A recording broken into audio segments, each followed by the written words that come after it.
गुरुद्वारा हिंसाचार प्रकरणातील मुख्य आरोपींच्या घरात काडतुसांचा साठा जप्त, नवीन गुन्ह्यासह कडक कारवाईचे संकेत.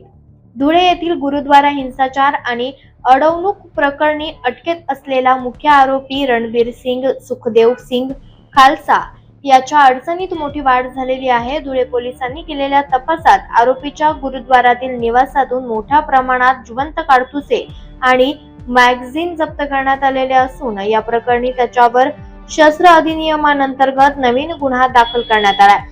5 जानेवारी 2026 रोजी घडलेल्या हिंसाचार प्रकरणी रणबीर सिंग खालसा सध्या न्यायालयीन कोठडीत अर्थात जेलमध्ये आहे. पोलिसांनी त्याच्या गुरुद्वारातील घराची झडती घेतली असता पोलिसांना धक्कादायक पुरावे मिळाले आहेत. यामध्ये 8 mm KF 8 जिवंत गोळ्या, SLR रायफल सारख्या दिसणाऱ्या, त्यामध्ये 45 mm HPM 35 जिवंत पिस्तूल, काडतुसे, मॅगझिन, 2 रिकामे मॅगझिन या बेकायदेशीर शस्त्र साठ्या प्रकरणी आरोपीवर शस्त्र अधिनियम कलम 3/25 अन्वये नवीन गुन्हा नोंद करण्यात आला. या गुन्ह्यात तपास करण्यासाठी त्याला पुन्हा जेलमधून ताब्यात घेण्यात आलेला आहे.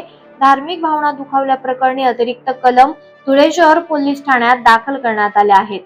या कलमांअंतर्गत देखील आरोपीला पुन्हा अटक करण्याची प्रक्रिया पोलीस राबवणार आहेत.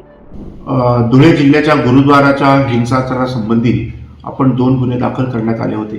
त्यातील एका गुन्ह्याच्या अनुषंगाने आपण आरोपी रणबीर खालसा याच्या घरझडतीमध्ये आपण केली असता त्याच्यामध्ये आपल्याला 8 SLRच्या साधर्म्य दाखवणारे काही राऊंड्स मिळालेले आहेत.